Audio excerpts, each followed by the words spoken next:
Hi, I'm Emily. And I'm Stephen. And this is In A Barbie World. The podcast where we look at every Barbie movie from 1987 to the present day. From fairy tales to literary classics. From Mariposa to Mermaidia. It's time to get unboxed. Readjust your lippy. Rock the ball gown. And let's get our Barbie on. What's up, everything? What's up, everything? What does that mean? Hi. Welcome. Would you like to tell the lovely people why we're here? What have you got me into? Well, we've decided to do something a little bit different for both of us, really, isn't it? And for various reasons, we're going to spend the next few weeks, months, however long it takes, looking at every single Barbie movie ever made. There's quite a few. Not as many. It's like on a scale of like Land Before Time, Barbie, The Nightmare on Elm Street. Like I think Barbie's like a middling number of movies made. There's about 36. Which is a pretty solid number. And thankfully they've gone on hiatus since 2017. But you never know. By the time we get to the 36, they might have released another one, right? Exactly. I wouldn't put it past her. She is constantly evolving. Constantly progressing, as she has been for a long time. But we're not looking at this we're not here to poke holes in it, and we're not here to, I don't know, play up some camp cheek. You know, I think we're genuinely interested in these movies.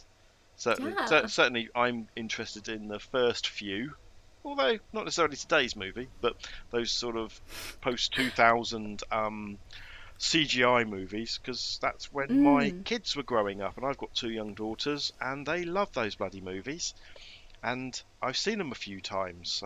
The more recent ones I haven't seen, but you know, it's a journey. What's your reason for watching it? Absolutely. Well, years ago I bought the Barbie box set on the understanding that I would work my way through all of them as an adult that didn't really grow up with the Barbie movies, but I never got round to it, and here's me getting round to it in a slightly different format. So I did manage to watch the first, 3, I think, excluding the one we're about to talk about today. And I've done one before on the Why This Film pod. And they're so good. They're so good. They're, surprisingly good. They're, solid movies. So I'm really excited to see if they continue to be solid movies, if they get better, if they get worse, because they seem to deviate from the format that they initially start out with. And this one's slightly different because it was a TV special that was probably it's different because I think it was more sort of controversial, and it was trying to beat out competition early on, and that's why it exists, as opposed to someone was like, we should do a tie-in of a movie with our product. They were like, get the fuck out of here, Jim and the Holograms. I mean, let's not kid ourselves. All these movies are made to sell toys. Today's movies are to sell a range of toys. I think those first few, the first sort of 6, 7, 8, 10 of the Mattel, sort of the CGI ones, the Barbie Nutcracker and all that, maybe they were just a thing in their own right. But they definitely then go down to, here's a new Barbie set out, let's have a movie or 3 about it. Oh, and you could get, I still have the Sugarplum Fairy from the Barbie and the Nutcracker movie. She is beautiful, and I treat her with the utmost respect. She was never in, fights or fashion shows or, any of the other normal day-to-day drivel that the other Barbies got themselves into, because she was perfection with her curled hair and her big old tiara. She just stayed on her little podium, spinning around on her ballet shoes with her weird little cookie cutter Ken. You were a player of Barbies then? I was a player of Barbies. I had loads of Barbies from, I think the first Barbie I got was when I was 4. You could cut her hair, and she had a bit of Velcro on the bottom of the back of her head, and you could stick some really horrible extensions in. I had one of those gold mermaid Barbies with the really long hair. I had a Queen Amidala Barbie that I bought for £7 from the Entertainer one day with my Christmas money because she was on sale. And it's Amidala in the black outfit with the big sort of feather. It was beautiful. She stayed in her box, of course. I had a Barbie with a pram. I had loads. My favourite was when they were really getting competition from Bratz in the sort of early 2000s, and they started bringing out different types of Barbies. And I want to say they were called My Scene that's Barbies, right. or My... No, that's the thing. It might not have been her, though. Was it My no, Generation? My Scene was something else, wasn't it? Because you had Bratz and My Scene, Polly Pockets, and Barbie, I guess, were the main ones. So yeah, maybe it was My Generation. Was she a bit sort of... So she was really cool. This was before they did the Fashionistas, which famously started introducing Barbie, but looks like you. Like, is a normal person Barbie, as opposed to like a fashion doll Barbie. Yes, it was that. It was Generation Dolls Barbie. Let me find her. I want to give you her, like, exact... Oh, there she is. Bloody loved her. Bloody loved her. What was she called? She's not sitting on a shelf staring at you now, then. No, she's in a box somewhere. I've got rid of most of them, but some of them stayed. And this was the thing, it was interesting. I had a lot of the normal blonde Barbie, but I loved her because she had brown hair. Let me just find her name. And I have brown hair. And it's literally that simple for me. So she was like a swimmer. Right. And she came with a swimming costume and a surfboard and a towel and some flippers and a sun hat and some goggles. She had like darker skin and long black hair. She had like a medal, a really cool like tracksuit type suit, but it was like a skirt. She had these cool trainers. And the Generation Girl Barbies were very much like, they all had their own thing and they all looked different. Right. And I want to see if I can get up I'll put pictures all across social media, obviously. Oh, here we go. Yay. You had Barbie Roberts, who was an actress. Tori, who my sister had, who was Australian and loved extreme sports. Lara was an artist from Paris. Chelsea was a singer-songwriter from London. So interesting that I never went for Chelsea. I mean, we didn't have a choice. We were bought them. Here we go. Ana Suarez, a Mexican-American athlete who competes on the school track team. She lives in a poor immigrant-majority neighbourhood with her family. Wow, that's awfully specific. That's really going to drive your playtime to a place. Considering Tori Burns is a boisterous Australian who loves extreme sports, she's staying with her Aunt Tessa and her rescue dog Bagel. Her first line of dialogue is "Good day, mate." And yet Anna's here with her immigrant majority poor neighbour. Did they do like Barbie Barrio? Where you can where you've play set. Oh wow! So I didn't realise it was so wonderfully specific. So I had what the hell? I had a Barbie, right? Not as a child, but as a grown man. I had a Wonder Woman Barbie because I'm into the whole comic book thing, and I looked after that thing for about 10 years, and then I had kids, and I had two young daughters. I've still got two young daughters. They're just not young anymore. But that's how we got into the films, and they obviously, you start as a child, once you get one Barbie, every relative thinks you need another Barbie, and a lot of them, I'm pretty certain they had the one with the surfboard, so I wonder if they had the same one. I was unaware of the backstory. However, so much backstory. However, what my girls end up doing is not so much playing with the Barbies and getting into the backstories, but ripping their heads off and colouring them in biro.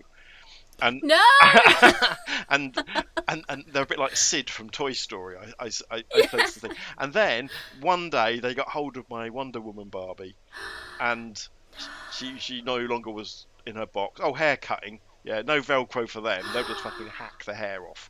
Bless them. Oh my god. I mean, I think that was a very common thing that people did with their Barbies, and I don't know if it was a form of expression or experimental. I think it's very good because the whole idea was that initially they were invented to be this sort of, you project your adult self onto it. And in the 1950s, that was snag a husband. And so to have progressed from that to them to be like Victor Frankensteining them, it's quite nice. I mean, covered in biro, no clothes, just half body. Classic. But the thing about Barbie is that it's not an expensive toy. I mean, I think you said £7 from the Entertainer or something like that, yeah. The Barbie. She was down from like 80. Yeah, Like... but that was because she was a Star Wars special. But yeah. the Barbie dolls, the single Barbie dolls themselves, are not expensive. They're a tenner, something like that. They're a toy that someone can save up their pocket money and buy 100 of the fuckers over a year. Where the big money is in the in all the toy sets and the accessories and things like that. Oh, we had 2 Barbie heads. Oh, that you could put like makeup and do their hair. I mean, freaky fucking toy or what, right? I mean, we never had one of them. Our neighbour did. That was fun. Yeah, and as it turns out, Amy is now one of those people really into, like makeup tutorials on YouTube. So I guess that's where that started. But it didn't look like that. Didn't look like that back then. It was a lot of biro. A lot of biro ended up on them.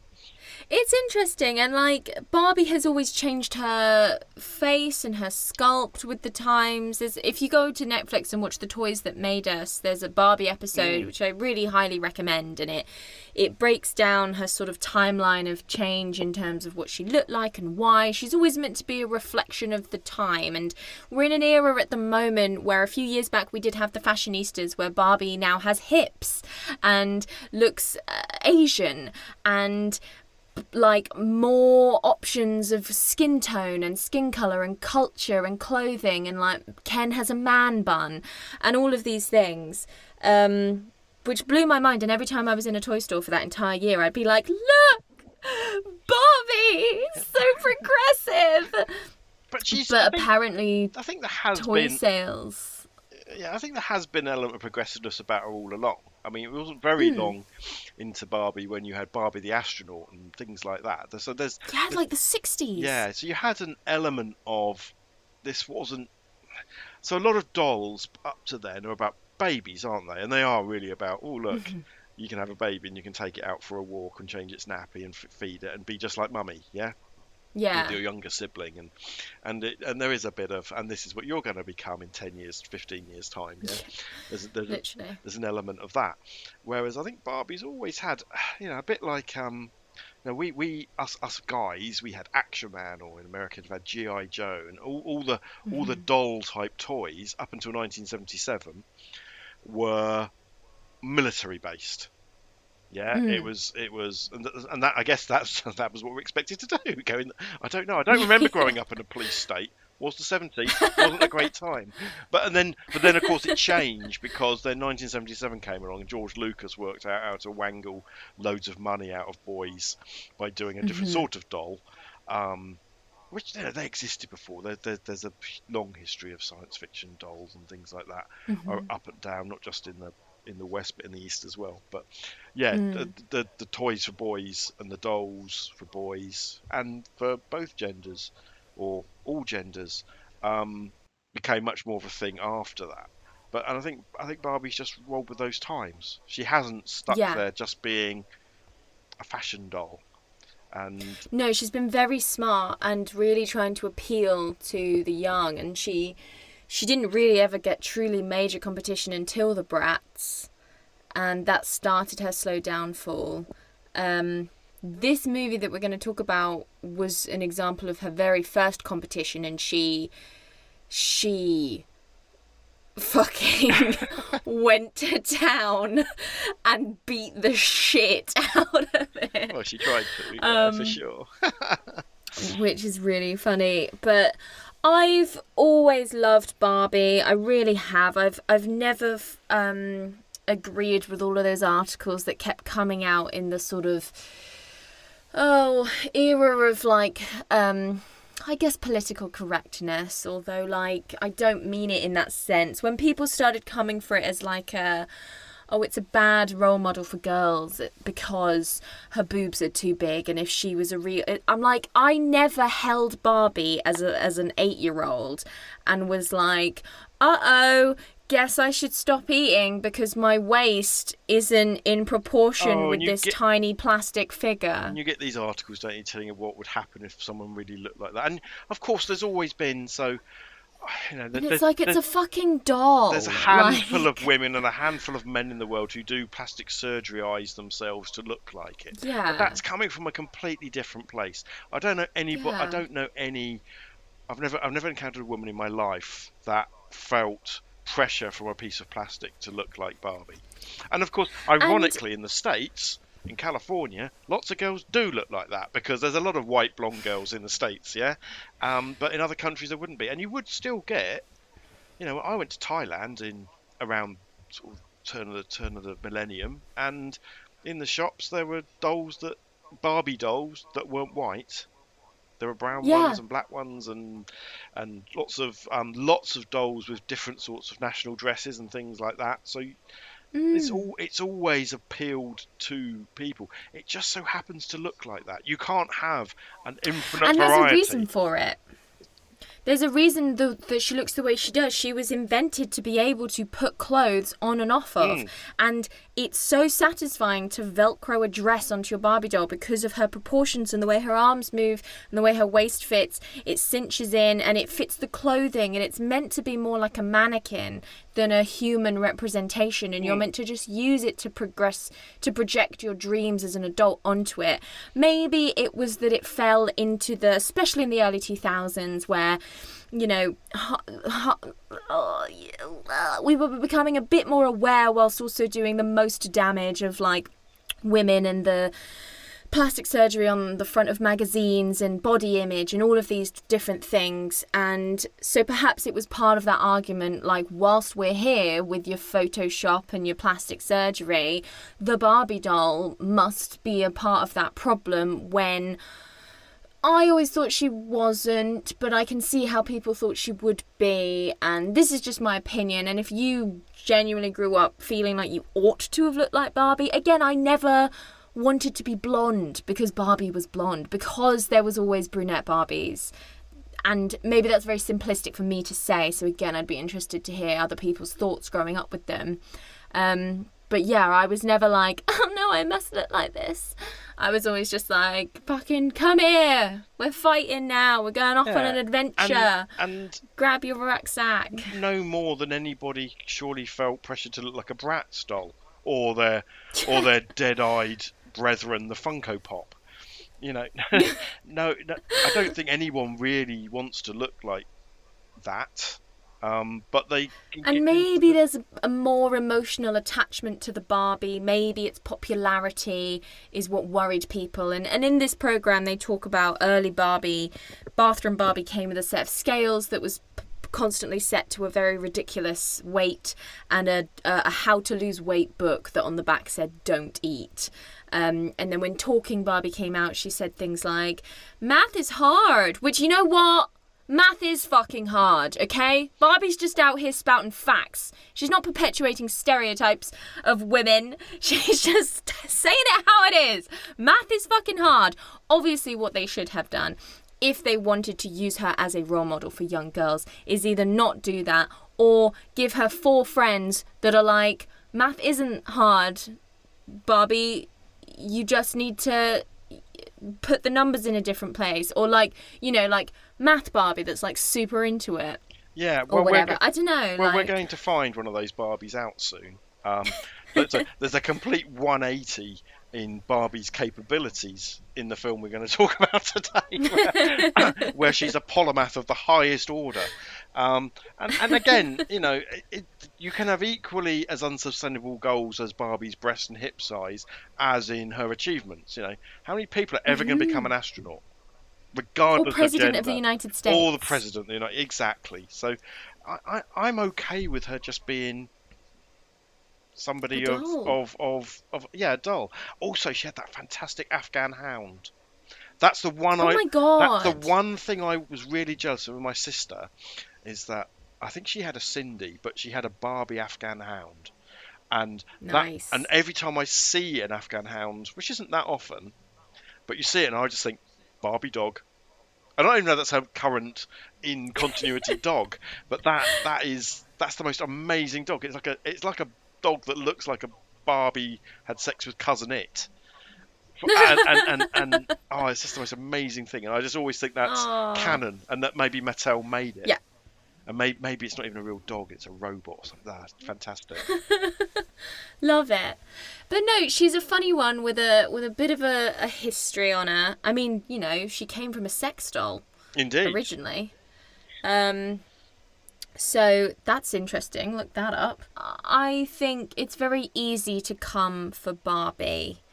And I think she has always strived to move with the times and read the room, as it were. So as soon as the youth movement started in the 60s, she stopped being all about nabbing a husband and instead started being about like free love and getting a Beatle and listening to the Beatles and like doing a bunch of shit. The fact that she was an astronaut in the 1960s is incredible, because if you think that you're watching the space launch at that time and it's all men, but in your hand you've got a woman in an astronaut outfit, you're like, fuck it, I could do this. And that just means the girls could be part of that same conversation out on in the playgrounds or wherever people are playing with their dolls.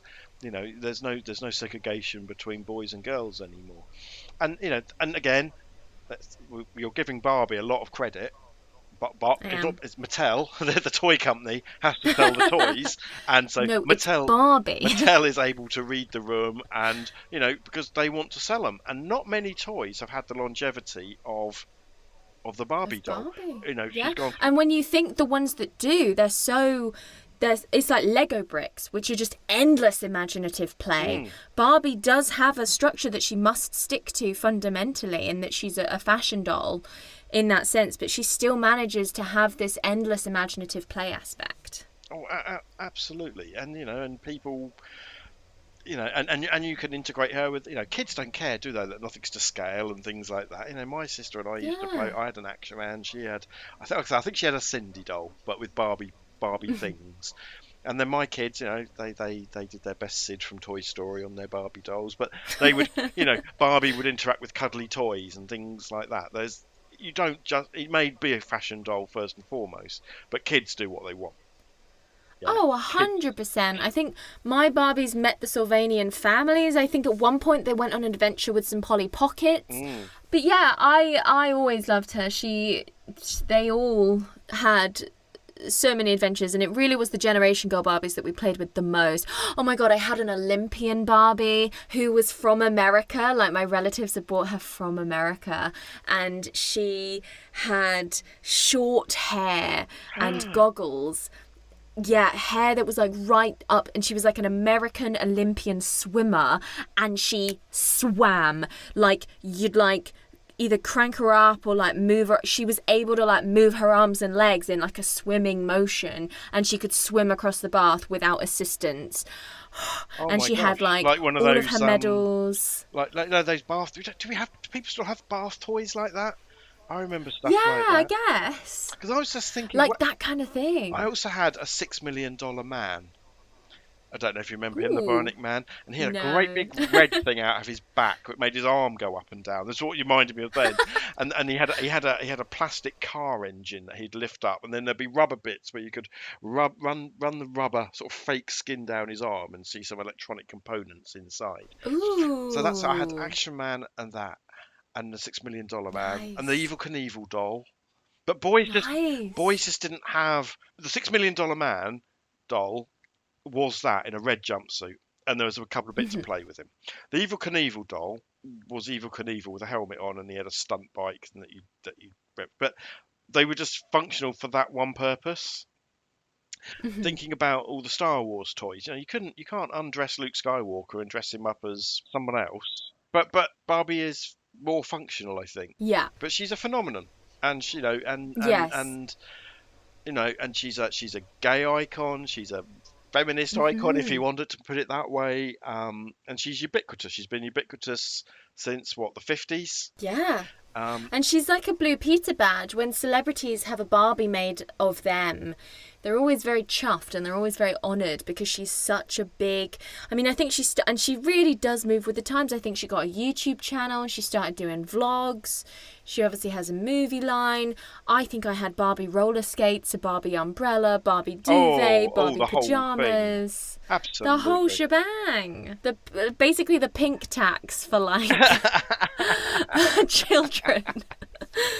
But it's the Barbie tax, and you'd be willing to fucking pay it. And she's come back now. She's come back for adults because we can't afford houses because we spend too much on avocado toast. So we must live in our childhood nostalgia so we can buy T-shirts with Barbie on and wallets to keep our one credit card that's like running out of money in with Barbie on to be hey. All with an ironic millennial wink at everything, right? Yeah, exactly. So she's really fascinating as a product. Mattel are really, and she's obviously, we forgot to mention, invented by a woman, which of course she was, because she got it. She understood what girls would like and she gave them it. And that's against a lot of pushback. That's a really important point, actually, because it's easy to think of these. I was trying to pull you back from Barbie having some kind of some inbuilt intelligence, and that is really a company. But most toys are designed by a committee somewhere. You'll find there's a man behind the scenes, and then there's a marketers get hold of it. But the fact that Barbie actually was invented by a woman, and and she basically has kept the Mattel toy company alive for 70 years. That's really important. This isn't when we were saying about she was meant to be a 50s housewife kind of thing to start with. It didn't take long for it to move, but just remember that all came from a woman who probably was a 50s housewife at the time, but she was also a businesswoman. And it didn't take long for that to explode. So that's a really vital point, that she was created by a woman, not by a bespectacled man in braces. That was trying to tap into the untouched market. Yeah, I mean, of like, wait a minute, women are people too. They have money. Maybe we should appeal to them. Their parents have money anyway. Yeah. And maybe part of it did come from that, because women were an untapped market in terms of the toy line. But really interesting. So you could argue that the film series starts in 2001 with Barbie and the Nutcracker. But before then, way before then, in 1987, there was an animated television special called Barbie and the Rockers Out of This World. And then it got a VHS release, and you can now watch it on YouTube, as is The Way of the World. And that's the first movie that we're looking at today. And it's very different from the others. It's 2D animation. It was for television. So it's completely different to what we're about. And it's science fiction as well, which is very different to a lot of what we're about to jump into. It's all kind of weird shit, really, isn't it? So It is. It's cartoons at this time, sort of the late 80s, early 90s. They're a big deal. Yeah, there's people who get to a certain age and the nostalgia kicks in, and it's those cartoons. But you think this is the time of Transformers and things like that, where cartoons... Everything existed to sell a toy. Everything existed to sell a toy. But they'd made an effort to make the shows good. Thundercats, Transformers, G.I. Joe, like Power Rangers, like... So everything had Teenage Mutant Ninja Turtles. Everything was there, and everything had an accompanying toy. Dungeons and Dragons, even. I mean, from the early 80s through to the 2000s, there were a lot of toys. So it's sort of a lot of toys which spawned cartoons. Mask, there's another one. We stopped doing this because this could be another whole podcast. Yeah, this is a whole other podcast. Later on, things would flip, and then the cartoons like SpongeBob SquarePants and things like that would actually be the original gangster stuff, and all the marketing would come from there. But there's this sort of this generation of licensed cartoons aching for syndication to have free adverts forevermore. Yeah, and that's what it is. It's a free advert. And so should we talk about Gem and the Holograms now? So Gem and the Holograms, that was a cartoon by Hasbro. Well, a little bit Hasbro, a little bit of Marvel. Before Marvel, what they are now. So it was a popular cartoon, 3 series, including the world's worst alter ego transformation, where basically... Yeah, she's like pre-Hannah Montana. Yeah, it's just like that. She owns a record company, but by day and by night, she's the main star of the record company. But I'm she's just living the dream. But yeah, and she's a little bit, I don't know, Belinda Carlisle, a little bit Kiss. Yeah. But it's and actually, with my other hat on, it was all animated by Toei Animation. So it's got the old Asian cinema thing going on as well. Ooh. But yeah, it was a really, really popular TV show. Well, certainly was in the States. I don't remember it being much over here. No, I don't. I'd never really heard of it. It's very American. But it was eating into that sort of Barbie demographic, aspirational because young then girls. They were gonna bring out a doll. Yes. Because they had this show that ran, and then they were gonna bring out a doll, and Barbie got wind of this, and Barbie were like, "What? Mattel? You know what I mean? Barbie's in charge of her own company." And they were like, "Shit, what is she? Like, what is she?" And they were like, "She's a rock star." And the team at the time were like, "Great." And it usually took them 18 months to put out a Barbie. They did it in 4 months, the turnaround, where they made a rockstar Barbie, and they launched her before Gem and the Holograms launched. So everyone thought that Gem and the Holograms copied from the rockstar Barbie, when actually the Barbie company just swooped in. I am now, when you describe this, right, I am now for the rest of this series going to imagine Mattel being run by Barbies, like Team America sort of thing, Yeah. What the fuck is she? A rock star? We can do that. Get what we've got. Make her hair bigger. Give her a microphone. Get her a guitar. I need a guitar for Barbie. Retool Ken for the other one. And let's get some other people in the band. Yeah, there's all these Barbies going brunette, around. Get a ginger. I need them all here.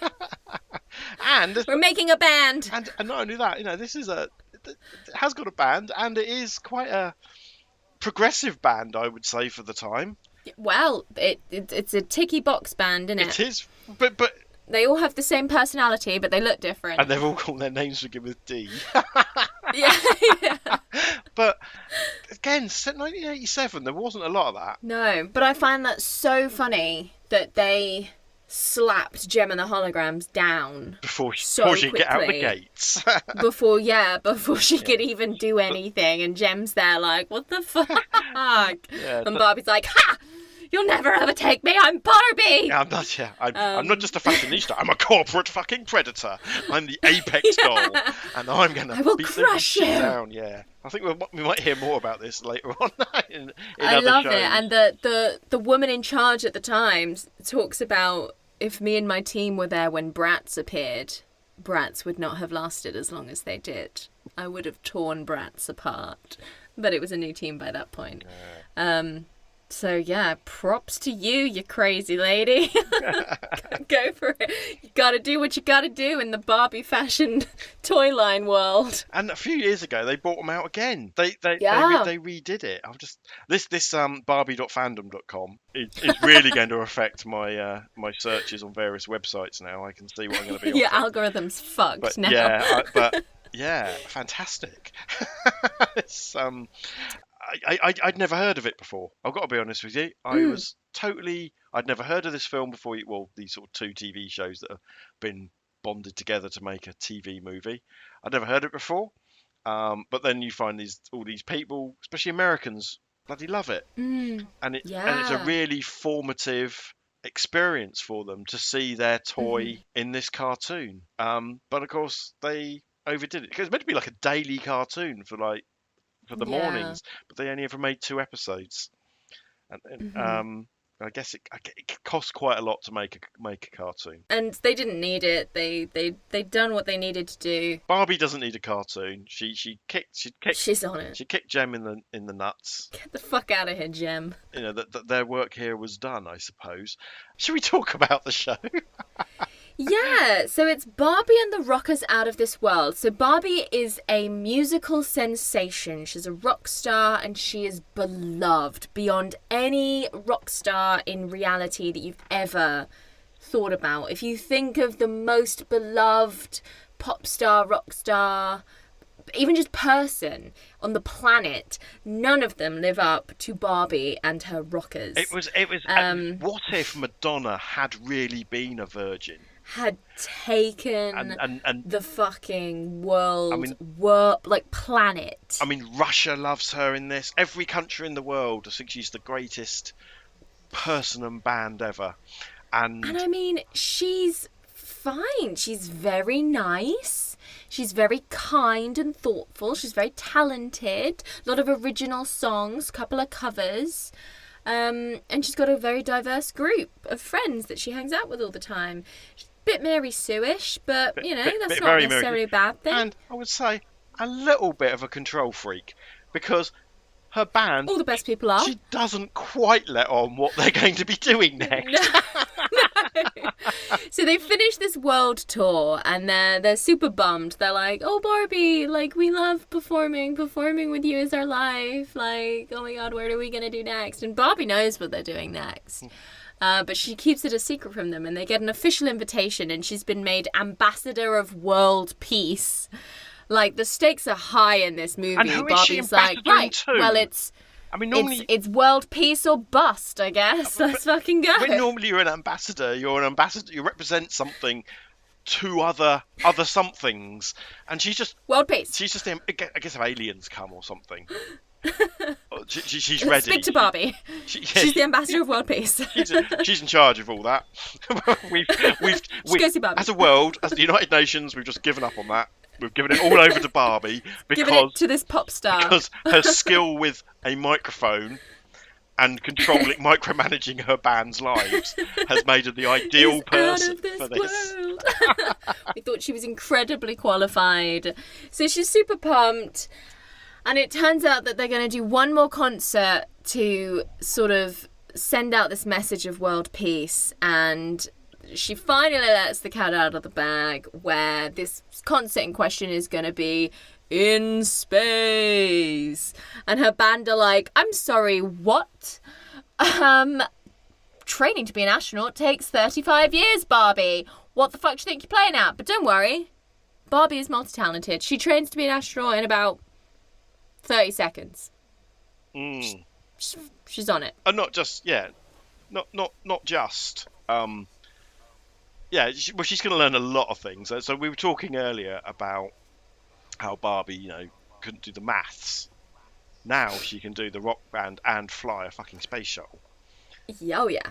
She's a beautiful pink rocket with Barbie on the side that I want to purchase with my money so bad. And I'll tell you what was really interesting about this. So this is 1987.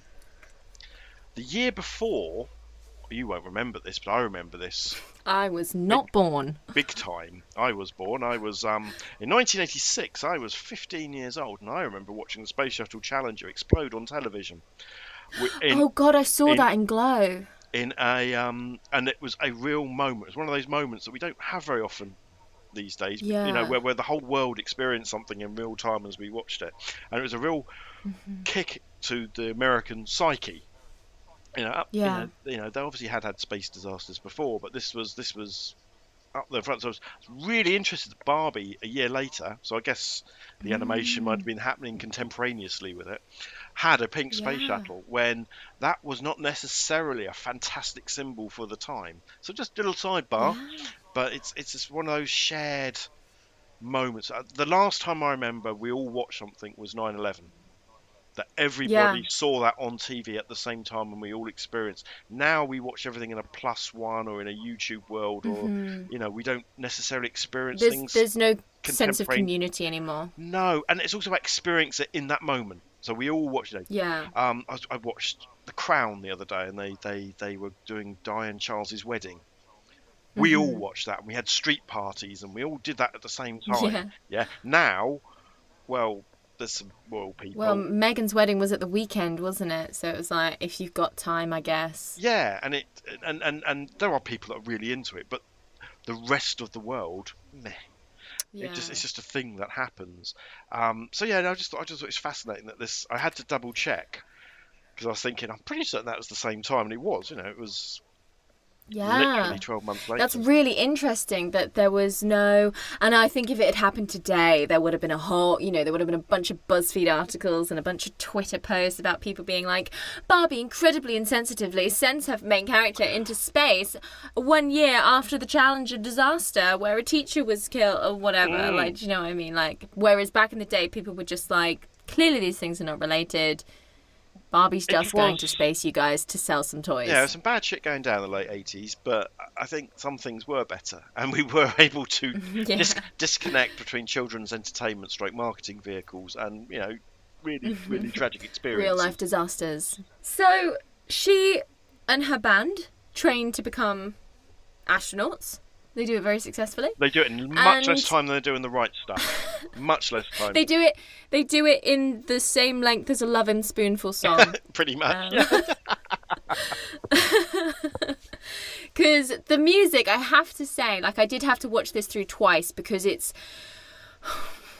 As a 29-year-old that had no nostalgia attached to it, watching a 1985 television special, I found it difficult. I found it difficult for it to keep my attention and to enjoy it for what it was. Like, it was hard, so I had to watch it a couple of times. But every time, I would be, like, bopping along to the music. Like, the music is undeniably good. Yeah, and which thank God, because there's not much else going for it. Yeah, and that's the view I got. The other people, I watched some sort of YouTube reviews and things like that of it, and of people that watched it contemporaneously, and they was like, yeah, the music's really good. Mm-hmm. It's that kind of American girl pop sort of stuff. Like I said, Belinda Carlisle earlier, didn't I? Something like the Go-Go, something like that.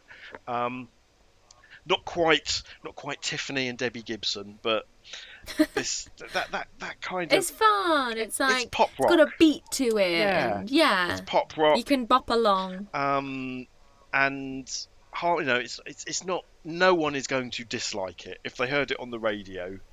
You might not say, "Oh, what's that song I want to buy?" But it's got this real familiarity to it.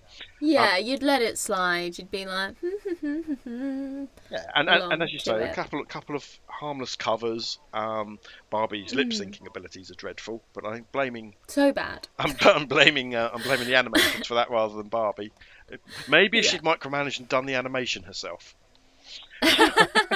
She could have. She could have done it. Wouldn't put it past her. But yeah, they go to space. They go to fucking space. And how cool, like, I always thought the first Barbie film was an adaptation of a Christmas ballet. And I was like, how very on brand for Barbie.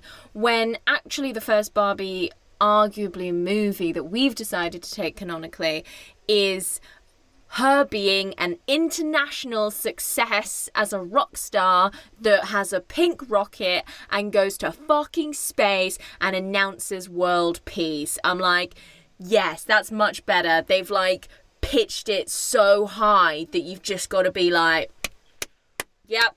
Also, amazing. In this episode has my favourite line ever. Well, so far, right, is when she goes to the male bandmate and says, "Will you be my Prince Charming?" in a really creepy way to get him to go to a ball he was going to have to go to anyway. Yeah, literally. She is funny. She's a funny one. So many costume changes. So many montages of them needing to like get into some new outfits. I think at one point she gets into they do a whole thing where she gets into a new outfit. She's in the outfit for like 1 minute and then she changes outfits again anyway, and you're like, cool. Yeah, right. This is why it's pretty. She does more outfit changes in this than Anna Taylor-Joy does in the whole Queen's Gambit.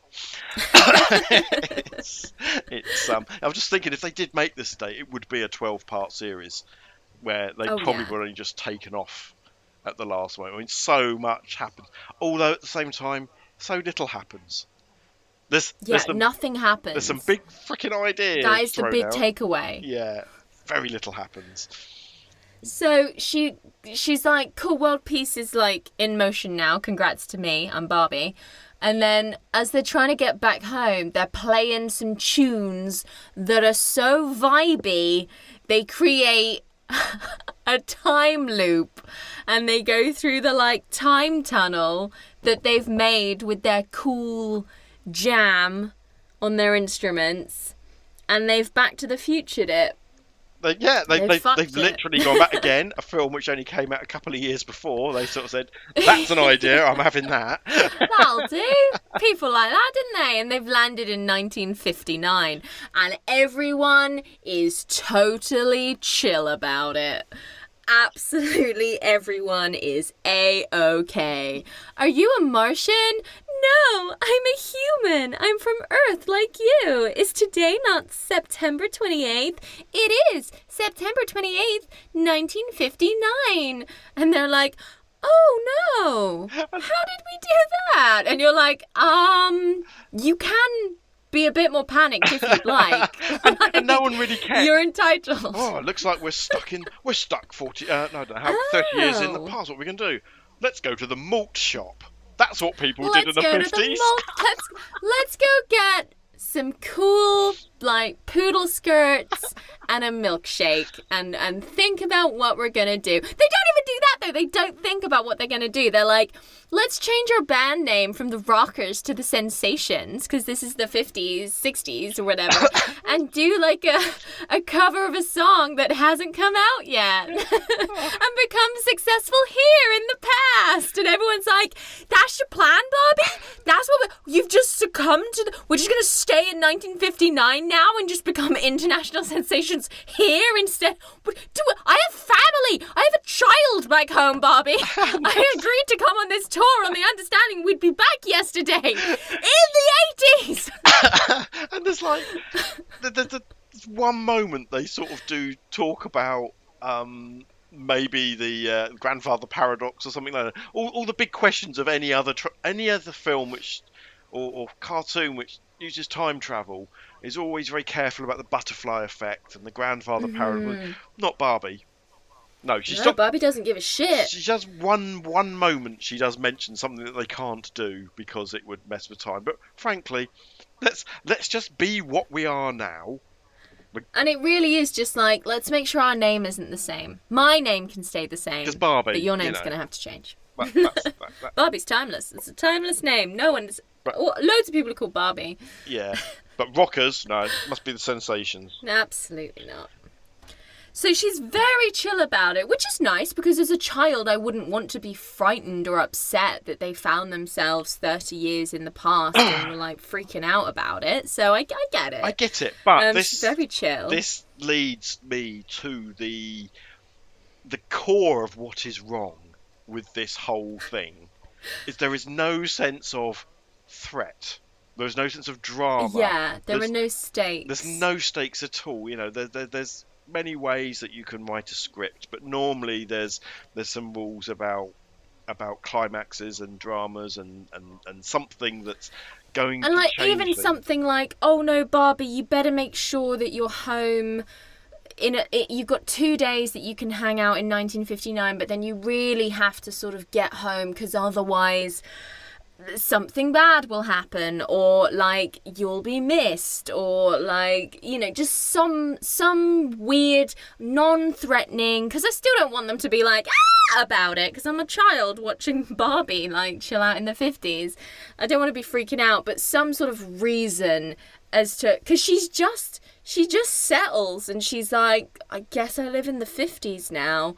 And it's only when someone else is like, I think I figured out what you did and how I can reverse it, that she's like, oh, all right then, guess I'll go home. Like, give her a reason more so to go home, I guess, to be like, Barbie. Remember, at the same time, Optimus fucking Prime is dying in the Transformers movie, scarring a whole generation of young men. But Barbie... I'm chill. She's just chilling. If it happens, it happens. Chilling in Cedar Rapids. I've got milkshakes, no frozen yogurt.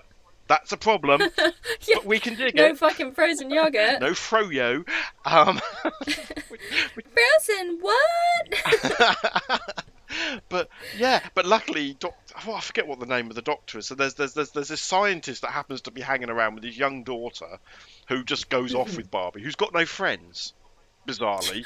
I got no friends, so I'll hang out with you 30-year-olds. And she makes this point of this, which again leads to nothing, absolutely nothing. It's so pointless. It just I don't know why, but this doctor... Well, I guess when Barbie starts becoming successful and she's like, "You go, Barbie," and all the other girls are like, "Oh, you know her?" And I guess then she makes friends from her connection with Barbie, which, like, is weak. And, like... That's a reason to be friends with someone, isn't it? We don't know that they don't immediately drop her the minute Barbie returns to her normal time. I would have thought so. But she's like, "We'll always be friends, Barbie."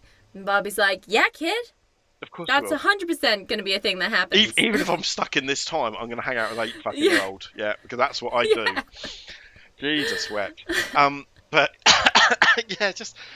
but luckily, her dad, the scientist, says, "Actually, I've had an idea. I think we could just replay the experiment again, replay your tunes again up in space, and it'll reverse it. Brilliant, let's go." And they're like, "That sounds like it'll work, let's do it." So before she goes, she gives Kim, which is the little girl, like an obnoxiously big locket. Like, it's huge, like it's the size of Kim's face. And I don't know how it wasn't weighing her down. And it's not implied that it's a locket, it's just like a heart necklace, very Swan Princess. It's not a VW badge. Again, I'm just trying to think of the things they could have done. You know, remember at the time what people had around there, the whole Beastie Boys thing, they'd have a big VW badge. This is Barbie's version of that, an obnoxiously large locket. Just a huge weighted heart necklace that she gives to this 8-year-old.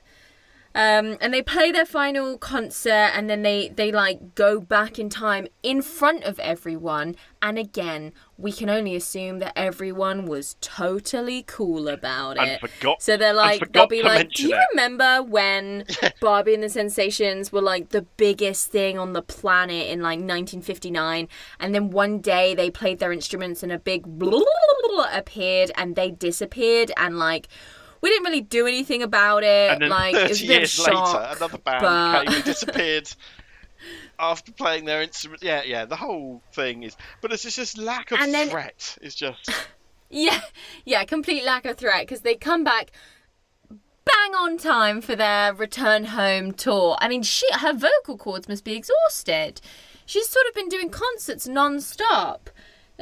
So hopefully she grabs a bit of honey and lemon on the way home, because they land slap bang on the middle of the stage. Oh, God, and they come out in their 50s outfits, and they're like, "Hi everyone, this is definitely exactly how it was planned. We definitely did not randomly go to 1959 for a few months. Like, that didn't happen. Anyway, here's our songs." And everyone's like, "We fucking love you, Barbie!" And to sort of back up the previous point, this woman in the crowd is like, "Hi, Barbie." And Barbie's like, "Who the fuck are you?" And she's like, "It's me." And then shows her the, like, locket. And she's like, "Oh my God, Kim!" Which implies that plenty of other people that saw Barbie in the 1950s are also going to be at that. There's probably someone at the back in a trench coat being like, "She's fucking back. Here she is, it's Barbie. She's wearing the exact same clothes as the day she left in 1959. And there's someone that's like got a bunch of pins up on a board with strings attached to them. And they're like, "We're gonna crack this fucking Barbie case. Barbie and the Sensations, Barbie and the Rockers. Are they the same people? Ah!" And there's a whole other movie that's way more interesting about them trying to like expose this scandal of this like time traveling pop group and like the effects that it had. Pink space shuttle. Yeah, their obnoxiously obvious pink space shuttle. But instead, the whole time she's in the 50s, Barbie is like, you know, she doesn't go full Rose in Doctor Who where she like spills the beans, but she's very much like, "I think you'll be able to achieve space travel. I think if you just believe really hard and keep on working, that's definitely something you'll be able to do." I just remember. What's that? Oh, that's just my rocket. Ignore it. I just remembered that my other favourite bit in the film is like, look, the little girl wants her and her dad to go with Barbie to the future, and Barbie goes, no, you can't, because he's got to invent space travel. Yeah, Literally. You stay here and invent space travel. This person we've We'll never go heard back of. to the future. And remember, this is the 50s, right? There was, Sputnik had happened. It's not. They were doing stuff. Mercury astronauts were blowing up on the. This was not. It's not like the 30s. That's right. Well, in the 30s, we could have set it to some German Nazi scientists with their V2 rockets. This is in living memory. That's the point. At the time, 1957 is in living memory. I'm the sort of person, I didn't realise that Happy Days, right, wasn't contemporaneous with the 50s. I didn't realise it had been made in the 70s and 80s. So this is just like an episode of Happy Days to them. And people would have remembered they're it. Like, weird. No wonder they're so chill about it. And so Kim's there, and she's now got a daughter, which proved that she did make some friends. At least one once. And she has the best line of the whole movie, where she shows Barbie her daughter, and she's like, "This is my daughter, Megan." And Barbie's like, "Oh, hey, Megan, nice to meet you." And Megan's like, "I love you, Barbie. You're my favorite." And Kim's like, "Barbie's everyone's favorite forever and ever." And then they both turn and look directly into the barrel of the lens, and my eyes started going a bit hazy, and I started repeating that Barbie was my favorite forever and ever. And now my Amazon basket is filled with Barbie accessories. It's a great movie. It is. It's not a great movie, but the watchword for this movie is anodyne. It's just nothing. Yeah. Nothing happens in this film apart from Barbie is. You called her a bit of a Mary Sue earlier. She's literally a Mary Sue. This is literally what a Mary Sue is. This is where the Mary Sue was invented, really, with Barbie and the Rockets from Outer Space. There's nothing she can't do. There's nothing phases her. Even Which, rewriting is history, fun. It's not a problem. It's a fun role model. Yeah, to have. There are other versions of this story, like you say. There's another version of this story where Mulder and Scully are hunting her down, or there's a version of this story where she's Doctor Who's nemesis because she's fucking around with the space-time continuum. I would fucking love that so much. I really think that Barbie should be a character that, much like the League of Extraordinary Gentlemen, she deserves to be up there with the likes of Alan Quatermain and Mina Harker, and get Barbie in there. She can do everything. We should get Alan Moore on the phone. President of the fucking United States. We should get onto the phone to Northampton and say, Alan Moore, do a League of Extraordinary Toys, right? Which real life analogues to. So we'll have Barbie, an Action Man, an Optimus Prime, and I don't know, one of the kids from Mask, all together fighting crime in this weird universe. I have to say though, even just thinking about that, the shitty 2000s League of Extraordinary Gentlemen movie, which I adore and love with all my heart, if I had the option to buy them as Barbie dolls, I fucking would have done. I want a Petta Wilson as Mina Harker Barbie with all of her different vampire outfits. I want a vamp face, I want a normal face, I want hair crimped, I want hair straight, it really does tap into. I mean, you were talking before we went on air. You're a massive collector of things, and Barbie really taps into that love of variety and collection, and it's the reason pop vinyls are so popular these days. Barbie is just another version of that, and it's nothing to be shat upon. And I think Barbie really has a future in doing special edition Barbies and they obscure. do that. They absolutely feed that because I want an Evelyn from the Mummy Barbie. I want it. I want it so much. We talked about this, more than I want a pop vinyl of it. Do you know what I mean? Yeah, but you can't just have a Barbie. You have 2 or 3 minimum, and then when they do. I had the Wonder Woman Barbie, right? That wasn't for young girls. That was literally for 40-year-old men who collect shit like that, yeah? I was obviously too young for it at the time, which is why I let my children rip it apart. But I'll still look for it on eBay. But I think there is absolutely a place, and that's where it'll be. As the means of production gets easier and easier, I mean, there'll be a point where there'll be a website eventually where you can design your Barbie and it will get 3D printed and sent to you. Yeah, if they don't do that already. I think 3D printing's got a little ways to go yet, but to make it viable. But I can't believe you can't, or that you won't be able to, or that there's somebody up in Mattel Towers right now, some octogenarian Barbies there going, yeah, that's someone listening in on our conversation, like, what do the people want? Find the buzzword Barbie. And we would both be very happy with just 5% on that. Yeah. I'm not asking for the world. 5% on that idea. We'll share it between us. Yeah. Yeah, it's fine. So yeah, Mattel, leave us a message on Anchor. Leave a review on iTunes. Subtle. Keep it subtle. We'll be in touch. But yeah, so the movie leaves a lot to be desired, but I think it's a good starting point. I'm glad we included it as a stepping stone into this franchise. I think it introduces the character of Barbie. Interestingly, I'll be interested to see how much she changes in the next 10, 20 years of the gap between this movie and the next movie that we're about to go on to. So yeah, and she's very much of her time, right? This is an 80s power woman with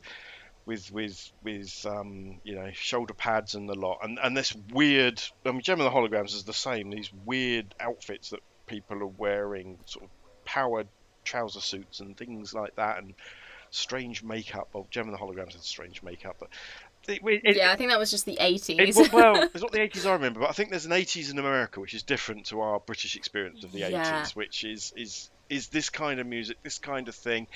The obviously 2 episodes is enough because there's no I mean, you could have 5, 10, 13, 20 episodes where there's no threat or danger at all, and there's we've ripped off every film but taken any enjoyment out of it. But it doesn't need it because they've released it on, looking on YouTube. YouTubers that I follow, I'm surprised to see that they were interested in this and that they'd follow, and they remember the songs. They sang them all as 5-year-olds, and it's been released on DVD and VHS 5 times in the UK. I'd never even heard of it. No. So I wonder if it means more to our stateside cousins than it maybe does to us. I don't know where we would have seen it. With our measly 4 channels at the time. Yeah, maybe one of the channels might have bought it because they bought a lot of the Disney cartoons. Like I watched Tarzan animated series on Digging It, which was like Channel 3. Back in the day, but this is 2 25-minute cartoons rammed together. So 50 minutes is a really weird time slot to fill with one animated semi-feature. So yeah, and I wonder if you're going to have problems with music rights, like you say. There's a couple of cover versions in there as well, so that's quite hard to sort of put on some kind of late night repeat. But yeah, it's true. But I think the point is what you said, is come the year 2000, 15 years later, whatever it is, 13, 15 years later, a very different Barbie. Yeah, very different beast. Very different storyline. We're heading more into adaptation than original storyline. Kind of, thank God, because it comes with its own stakes and themes that we have to do. And Barbie is more of an older sister type than a horrendously micromanaging naggy bag hoe. Hey, she's an international success. I just know I'd be on AOL at the time saying, I don't like Barbie, I don't trust her, and I'd be and everyone would tear you down. No, there'll be a little board. Leave Barbie alone. Leave her alone. They would have coined the phrase incel a lot earlier, because there'd be like 5 people with their proto-computers logging on to an AOL forum going, Barbie's not all she's cracked up to be. I bet she doesn't deliver world peace. I bet she doesn't. And she goes, oh, Mr. Gorbachev, tear down that wall. And, oh, she's the best. Oh. Yeah. She's amazing. So far already on our journey, Barbie has literally delivered world peace. She has performed in space. She had some great outfits, none that I can really sort of notably talk about. Like, I feel like I'm going to be talking about outfits in later movies, because I'm a big fan of the princess dress. I don't want to fall into that stereotype, but hey, if they're pretty, they're pretty, and I'm not going to apologise for that. And, you know, this is not great animation, right? So the reason you're not remembering it is because it's not, the design isn't spectacular.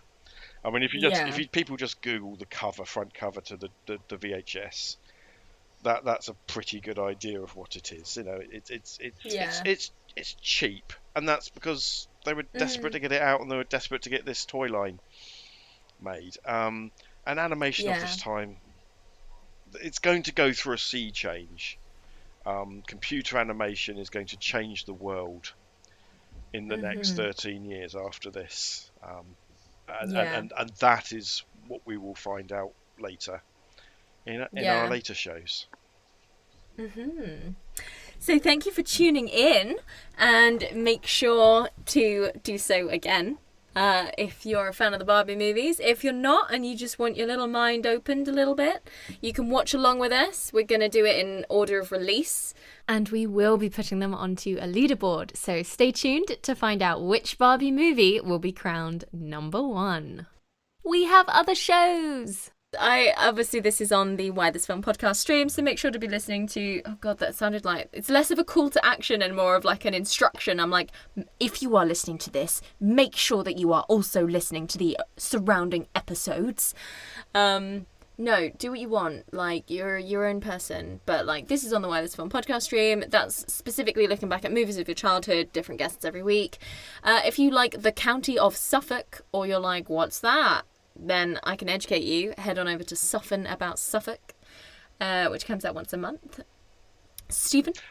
Oh, Stephen, yes. Well, Stephen is normally to be found on the Asian Cinema Film Club podcast, where me and Elwood talk about Asian cinema as if we were a little club. I wonder how he came up with the name.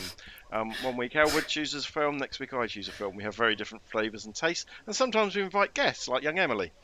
There's also a little sub one going on at the moment, where we look at Battle Royale, chapter by chapter. If you're interested in dissecting a film and its surrounding media in the same way, in very in-depth manner, that might entertain you. So a bit like this one, really, where we talk about school children killing each other on an island rather than Barbies. Nice. And finally, I also edit and produce and sometimes appear on the In Their Own League podcast, where we talk about female filmmakers and give them a lot of support. Speaking of Elwood, I also co-host Through Dangers Untold, a chapter-by-chapter breakdown of the 1986 movie Labyrinth. In A Barbie World is hosted by Emily Slade and Stephen Palmer. Episodes come out every Thursday on the Why This Film platform, which can be found wherever you get your podcasts. If you're enjoying the show, head to iTunes and leave us a review. You can find us across social media on Instagram at Why This Film Podcast, Facebook at Why This Film Podcast, and Twitter at Why This Film Pod. If you enjoy the podcast, then feel free to buy us a drink to show your support. Go to ko-fi.com/Why This Film Podcast. And if you really enjoy it, you can become a patron from £3 a month. Head to www.patreon.com/Why This Film Podcast. And if you'd like to get in touch, you can send us an email at whythisfilmpodcast@gmail.com. Thanks for listening, and we'll see you next time.